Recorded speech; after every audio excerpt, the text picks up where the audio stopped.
Wah, ternyata nggak itu. Oke. Bismillahirrahmanirrahim. Assalamualaikum warahmatullahi wabarakatuh. Selamat pagi teman-teman. Kita jumpa lagi ya di titik balik perubahan. Sebelum kita awali kegiatan kita pagi ini, kita berdoa terlebih dahulu supaya apa yang kita dapat pagi ini bisa lebih berkah dan bermanfaat. Berdoa silakan. A'udzubillahi minasyaitonirrajim. Bismillahirrahmanirrahim.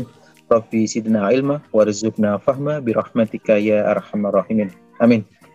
Waduh, ternyata kamu tadi, Kang. Oh gitu. Monggo. Oke lah, bismillahirrahmanirrahim ya. Assalamualaikum warahmatullahi wabarakatuh. Selamat pagi. Ya jadi menurut saya apa ya, orang Indonesia itu Lebaran tuh kelelahan ya.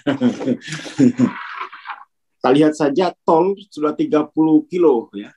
Itu macet 70 kilo ya. Hanya bisa bergerak 20 sampai 30 km itu kelelahan fisiknya seperti apa gitu.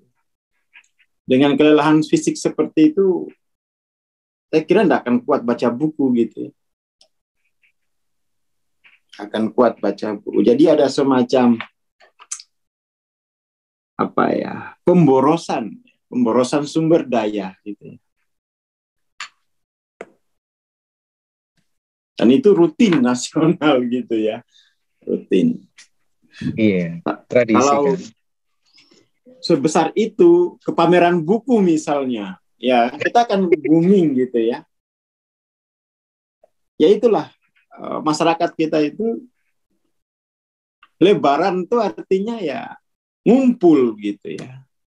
Habis itu bercerai lagi, mana-mana lagi gitu ya. Jadi semacam ngabisin APBN gitu ya. Nah, tradisi yang menyebabkan inflasi itu, bayangin coba. Tradisinya aja ini merugikan negara ini. Ini luar biasa, ini apa ya?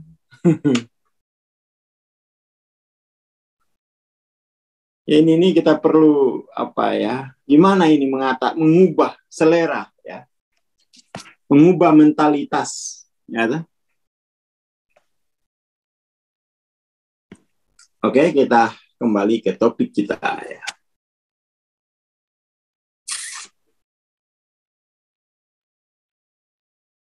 Kemarin ego takut dirinya luntur. Oleh karena itu yang dilakukan ego adalah terus-menerus berburu ya. Identitas individu gitu ya. Berburu identitas individu.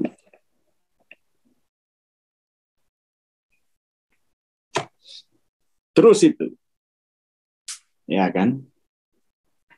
Dan ini tidak akan pernah selesai gitu perburuan identitas individu ini. Tidak akan pernah selesai gitu.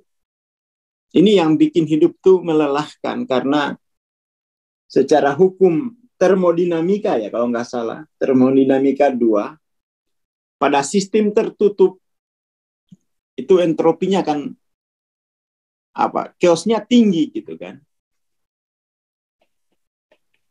Pada sistem tertutup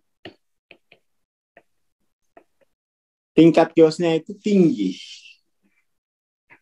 Tetapi meskipun begitu gitu ya, ego merasa menang gitu. Destruktifnya kan di situ ya. Ego merasa menang, ego merasa tercapai tujuannya gitu ya. Jadi ego itu selalu menuju kepada sistem tertutup. Makanya dia disebut menutup diri dari hidayah dan taufik gitu ya. Ya karena memang sistemnya sistem tertutup gitu.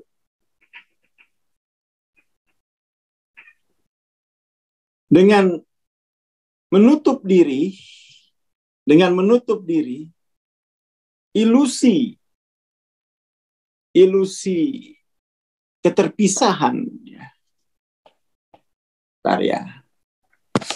Dengan menutup diri, ego seolah-olah memiliki wilayah yang Jadi dengan menutup diri, ego itu merasa punya sebuah lokasi yang itu tidak bisa disentuh oleh kehadiran Tuhan gitu ya. Aneh ini sifatnya ego ini. Dia melokalisir dirinya, lalu dia mengira dengan melokalisir ini, Tuhan menjadi berjarak darinya. Artinya dengan melokalisir dirinya, dikiranya itu Tuhan, dia menjadi berjarak dengan Tuhan gitu ya. Ini penting sekali gitu ya. Kadang-kadang, bukan kadang-kadang, sering ke teman-teman yang apa namanya itu, yang rajin berzikir gitu ya, rajin berzikir, sering saya tanyain gitu. Jangan-jangan tuh zikirmu justru langsung membuat, secara epistemologis tuh membuat kamu sirik gitu. Oh, kok bisa Bang sirik? Ya, bisa saja. Secara epistemologis. Kamu merasa apa namanya? Mendekat kepada Tuhan. Ya. Karena istilahmu istilah linier gitu kan. Kamu enggak sadar, kamu merasa menuju. Ya. Kalau menuju berarti secara bahasa itu kan, itu kamu punya jarak terpisah gitu kan. Jadi mesti disadari betul itu ya. Secara epistemologis tentunya, bukan secara praktis ya. Kadang saya tembakin begitu, saya bikin gak nyaman gitu. Ya kan? Jadi zikirnya seolah-olah menuju gitu, atau mendekat. Ya secara praktis ya tidak ada masalah, tapi kalau secara epistemologis itu ada masalah di level bahasa itu. Lalu kemudian biar nggak cemas, saya ganti gitu ya. Zikir itu atau wirid itu adalah karsa untuk keluar dari kotak ego kita gitu ya. Sehingga larut dalam kehadirannya. Oh canggih ya katanya definisinya. Iya dong, dipikir gitu. Ya kan. Jadi wirid apa zikir itu karsa untuk transenden gitu. Ya kan. Karsa untuk transenden. Ini kayaknya perlu definisi baru ya. Karsa untuk transenden. Bahwa aku ingin melampaui aku ingin melampaui identitas kemanusiaan itu. Aku ingin melarutkan identitas kemanusiaanku dalam identitasnya, kan gitu ya. Itu karsa untuk transenden gitu. Ada perjuangan itu gitu ya. Ada perjuangan untuk melarutkan identitas kemanusiaan ke dalam identitas keilahian. Setidaknya dulu saya di trainingnya begitu gitu. Jadi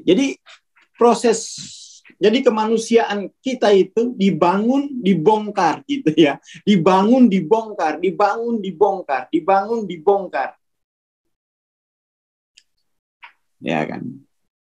Dirawat, dibangun, dibongkar, dirawat oleh keilahian gitu. Sehingga kemanusiaan ini sembuh, kemanusiaan ini tumbuh gitu ya. Itulah makna apa ya? Tujuan ya. Itulah kegunaan zikir. Nah, seperti itu. Ini penting ya. Soalnya kadang-kadang itu kita kan banyak melihat itu. Orang berzikir tapi kesadaranmu kemana sih berzikir tuh gitu. Maka kemudian definisikan dulu ya. Oh, karsa untuk transcendent. Will to transcend ya. Will to transcendent gitu. Terus seperti itu, terus gitu. Jadi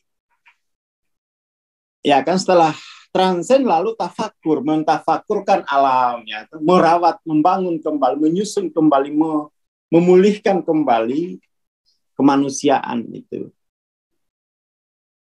Setidaknya ya seperti itu pengalaman apa itu berzikir. Jadi berzikir itu adalah upaya untuk melarutkan ego, ya. Tapi mesti apa namanya, berangkat dari epistemologinya itu harus bagus gitu ya. Jadi berzikir itu upaya menumbuhkan intelijensi, ya.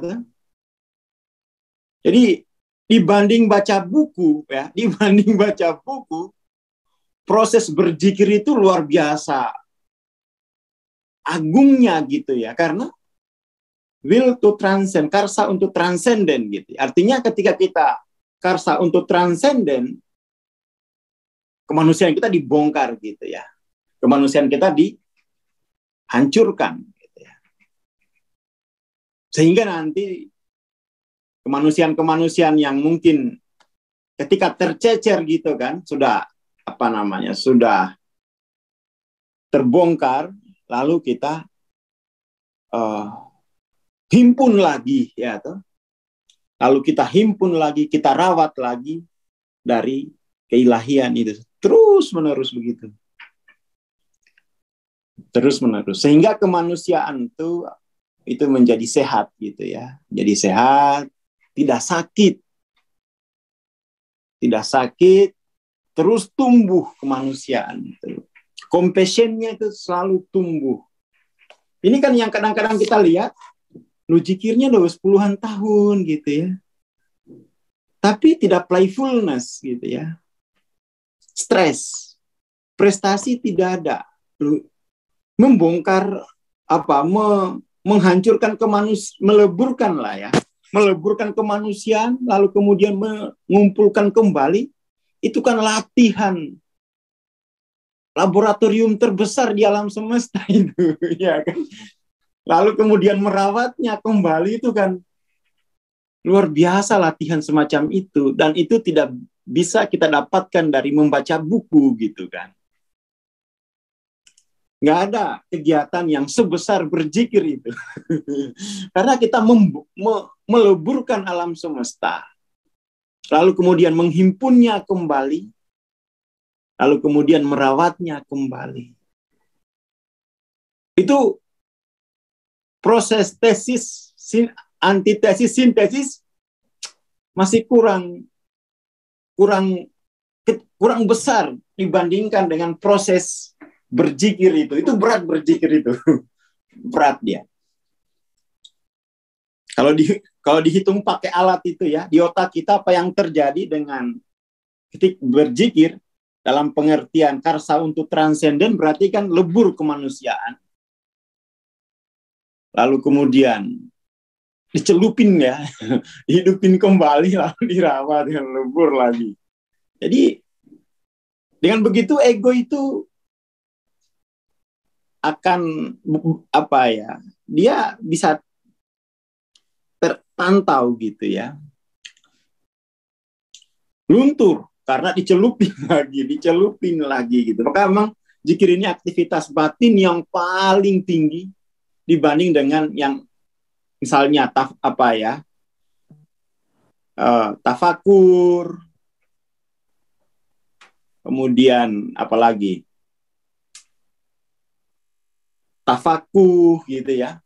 Zikir kayaknya paling tinggi dan paling ekstrim gitu ya aktivitasnya gitu ya, paling ekstrim. Dia paling ekstrim. Makanya beberapa bulan lalu lah ya, kita mengumpulkan perintah itu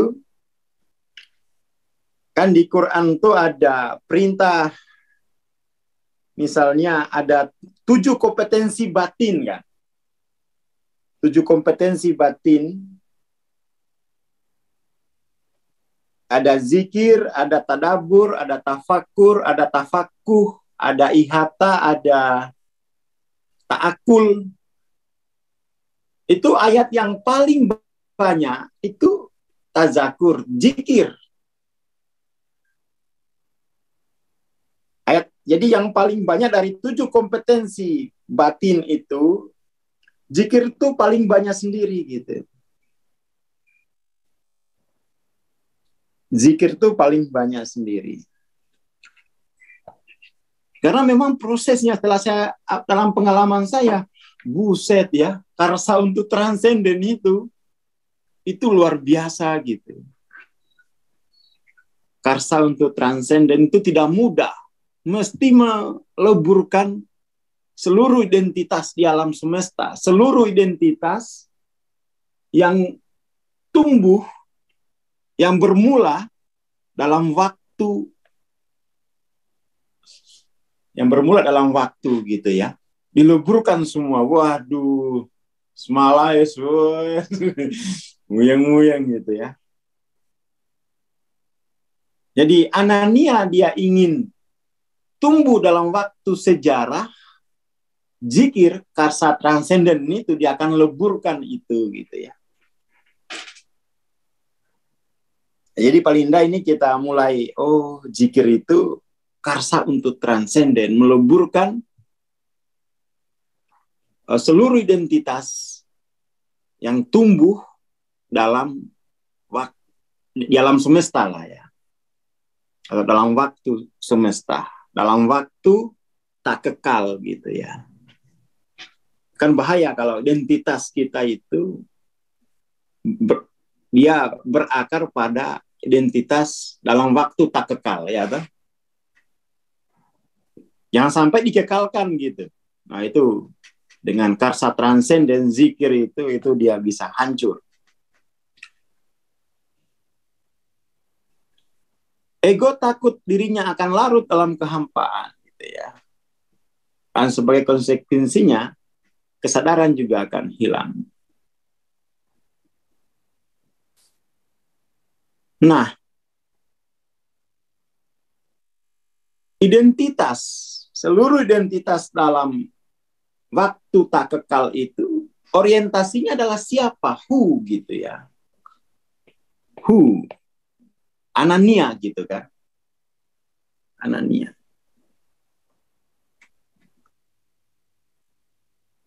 Dia Anania. Jadi dari sini kita lihat bahwa kemanusiaan kita itu sakit, kemanusiaan kita menderita gitu ya. Itu karena kita hidup. Jadi ya, karena kemanusiaan itu dijajah oleh Anania gitu. Kalau kita baca bukunya Hawking, kemanusiaan itu menderita dari waktu ke waktu gitu ya. Kenapa gitu? Ya karena kemanusiaan itu dirawat, ya tanda kutip ya, oleh Anania gitu. Oleh identitas Anania. Bukan identitas ilallah gitu ya. Zikir di situ dalam pengalaman saya itu anti Anania gitu ya. Anti Anania. Nah, yang jadi persoalan tuh ini para pelaku zikir gitu. Bagaimana sih membangun kesadarannya gitu. Jangan-jangan tuh hanya sebatas ritual. Ya, bukan karsa untuk transenden gitu. Kalau karsa untuk transenden dia menjadi hal yang kegiatan, aktivitas batin yang paling tinggi gitu ya. Yang paling tinggi. Jangan sampai itu hanya rutinitas kelompok. Memang betul identitas individunya lebur dalam identitas kelompok lah. Podo wae, masih di dalam waktu tak kekal gitu kan. Yang saya lihat sih psikologinya itu banyak kan gitu ya. Jadi yang lebur identitas individu ke dalam identitas kelompok tidak apa-apa sebenarnya. Cuman itu ya masih belum tercapai zikir itu gitu ya. Zikir itu sound to transcend.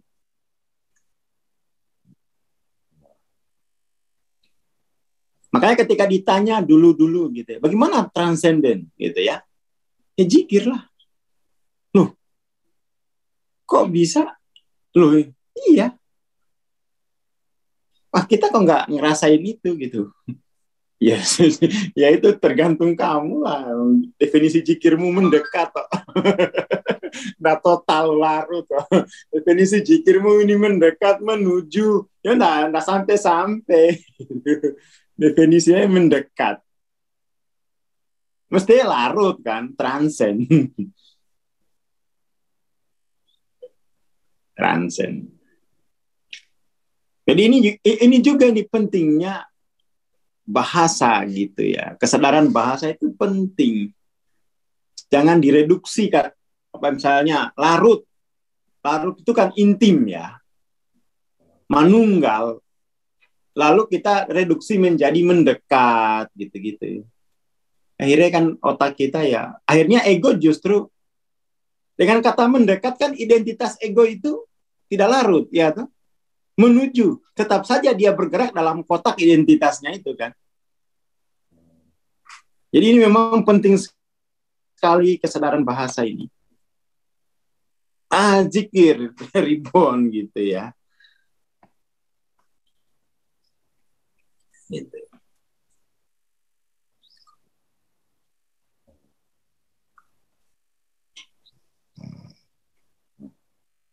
Ini penting. Jadi teman-teman ini lebaran ini justru itu bisa memperkuat identitas Anania itu gitu.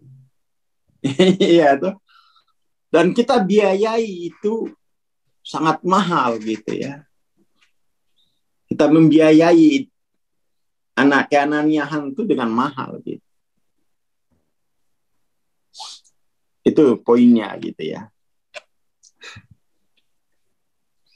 Kontemplasi ya, kontemplasi transenden zikir itu. Ini teman-teman yang kurang srek dengan istilahnya kontemplasi transenden misalnya. Kayak itu ya, satu.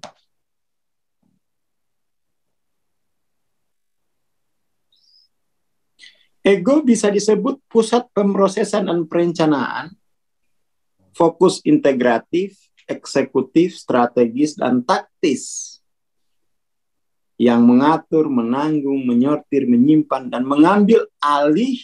Nah ini ya, seluruh pekerjaan ini diarahkan untuk satu hal, yaitu harus support dengan identitasnya gitu ya. Harus untuk menguatkan identitas individunya.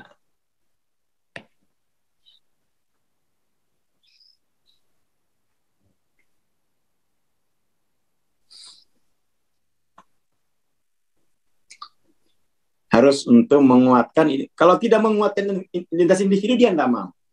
Atau banyak identitas individu, identitas kelompok, identitas macam-macam lah itu.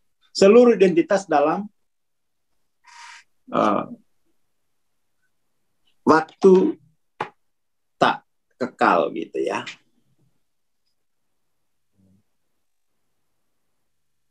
Seperti itu. Jadi sumber kegigihan ego itu adalah kegigihan untuk apa? Menolak larut, menolak transenden pada keilahian. Itulah kegigihan ego itu.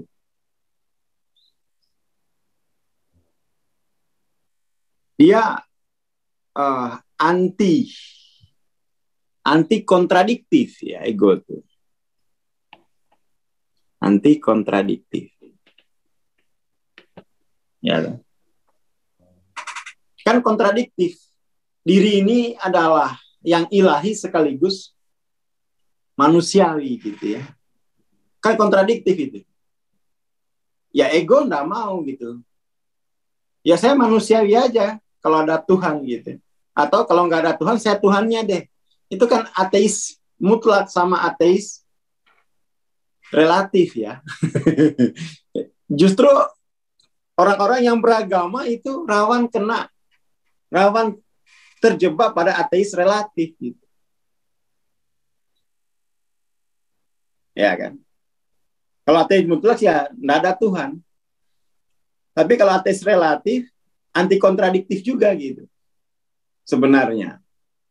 Ya ada Tuhan, tapi di sana jauh. Saya menuju ke sana juga kok. Tapi nggak akan pernah sampai. Kenapa? Ego diam-diam menyembunyikan identitas individunya gitu. Dan dia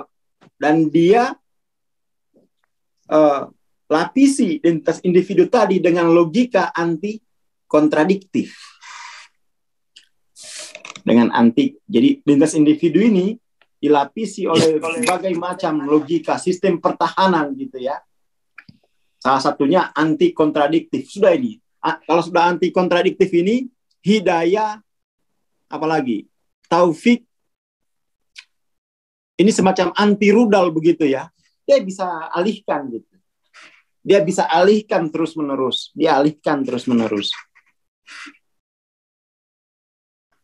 Seperti itu.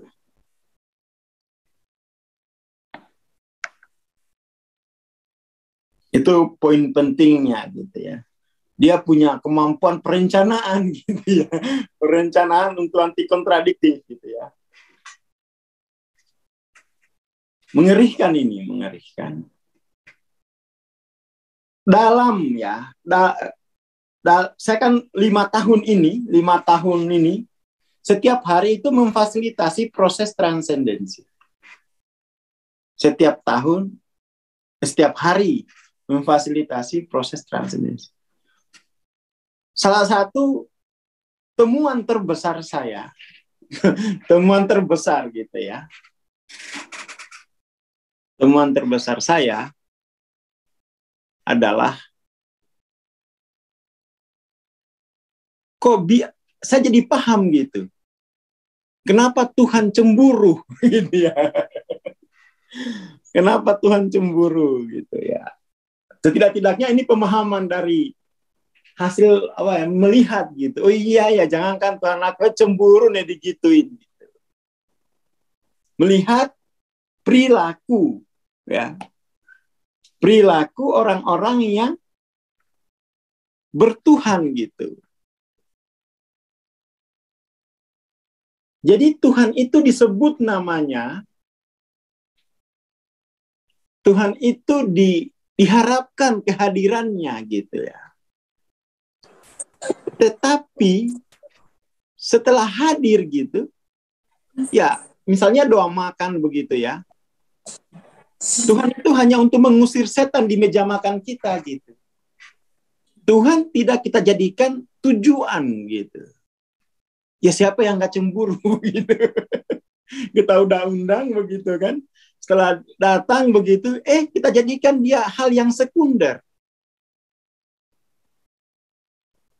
Mungkin di awal-awal nggak apa-apa, tapi kalau sudah lama tuh, itu bisa cemburu benar itu.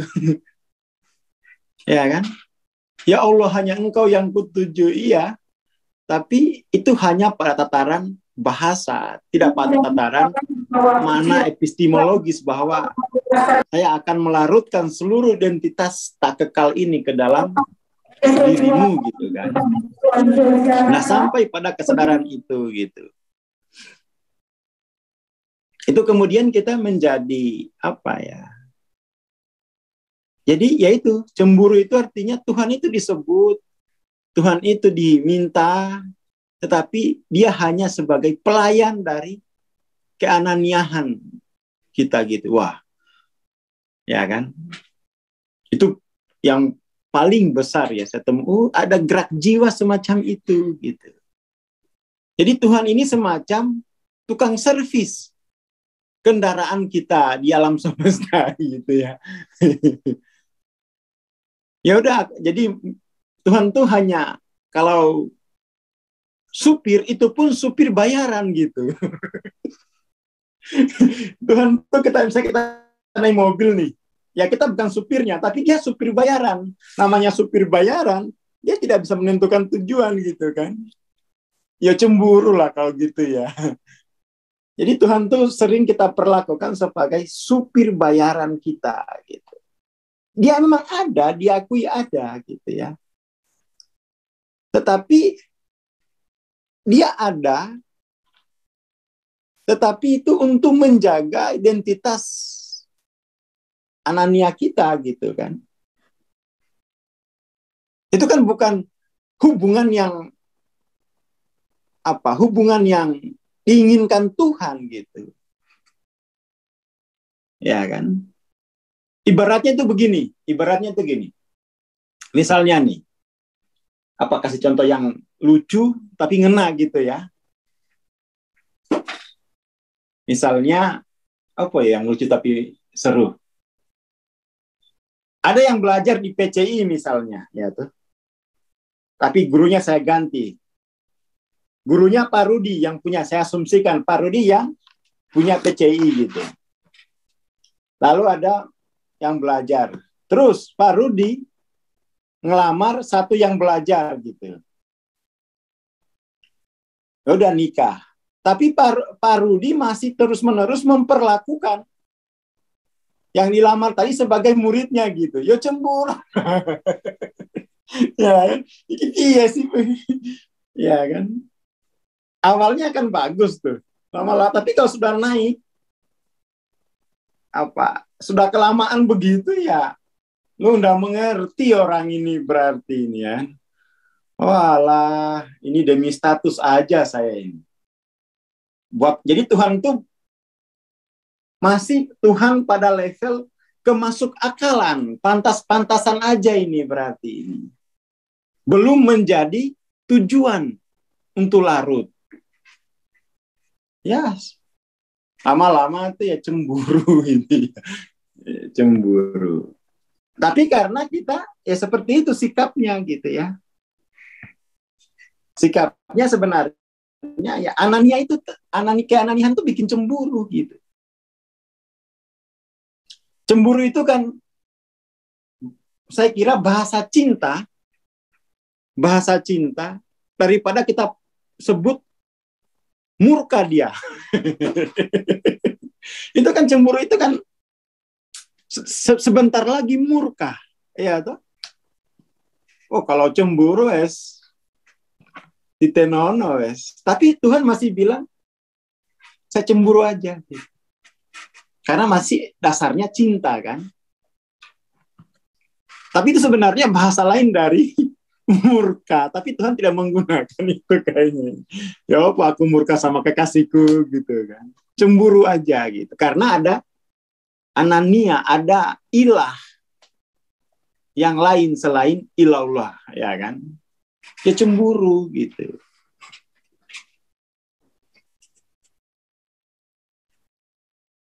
Ya, seperti itu. Tapi kenapa pada suami istri, Bang? Kenapa pada suami istri, Bang? Ya. Jadi kalau tidak ada Anania, tidak ada cemburu gitu. Makanya kemudian untuk membuktikan bahwa kita tidak bermain-main, kita zikir gitu ya. Pokoknya ya Allah, saya mungkin tidak bisa menjaga kesadaran saya 24 jam. Tapi ketika saya zikir akan saya hancurkan seluruh Anania itu. Ya toh? Tuhan, iya ini berarti serius ini, tidak bikin saya cemburu gitu kan. Pokoknya saat itu zikir itu seluruh Anania saya akan hancurkan gitu ya.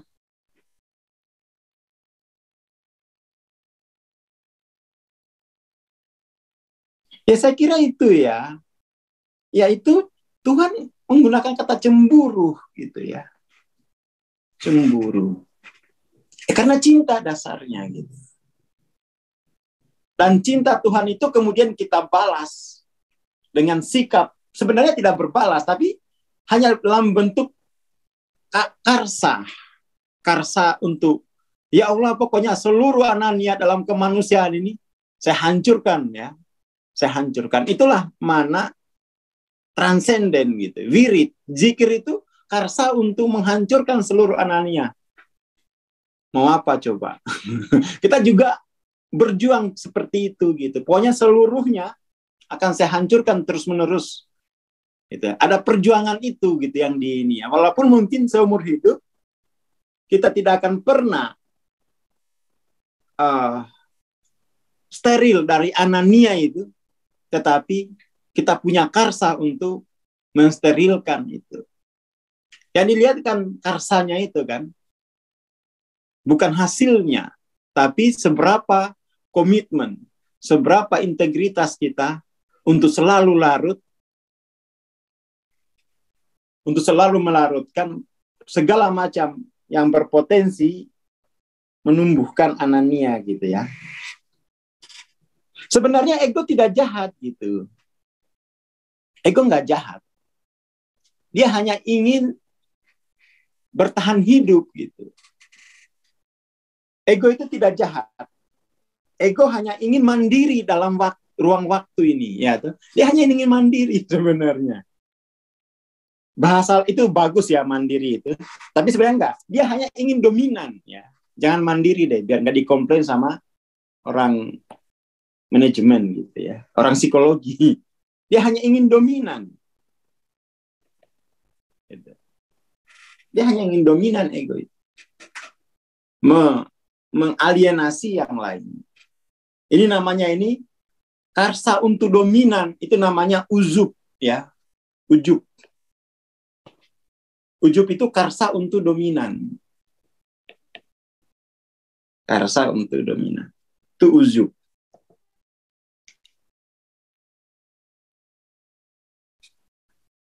Oke ya. Jadi kita zikir itu karsa untuk dominan ini dengan zikir menjadi karsa untuk larut gitu ya. Lah itulah mana zikir yang yang diajarkan gitu ya. Yang harus dilatihkan. Karsa dominan di bawah karsa untuk transenden gitu ya. Dari gelap menuju cahaya gitu ya.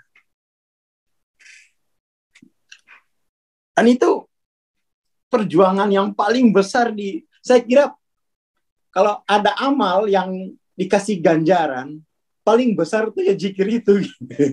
Iya, paling besar itu zikir itu. Karena kita karsa dominan dihancurkan. Ya, dihancurkan. Dihancurkan. Saya kira itu pagi ini ya. Jangan lupa diteruskan baca sendiri, diolah gitu bacanya, jangan dihafal lah. Diolah. Kalau bahasa Indonesianya kurang mantap, ada bahasa Inggrisnya gitu ya. Kalau bahasa Indonesia kurang mantap, ada bahasa Inggrisnya. Kalau bahasa Indonesia yang belum mantap, bahasa Inggris belum mantap, cari bahasa Arabnya. Seperti itu. Jadi paling tidak pagi ini kita sudah membuat beberapa definisi gitu ya. Membuat definisi tentang zikir. Zikir adalah atau wirid adalah proses transendensi dari karsa dominan menuju karsa larut gitu ya. Karsa larut. Dan ini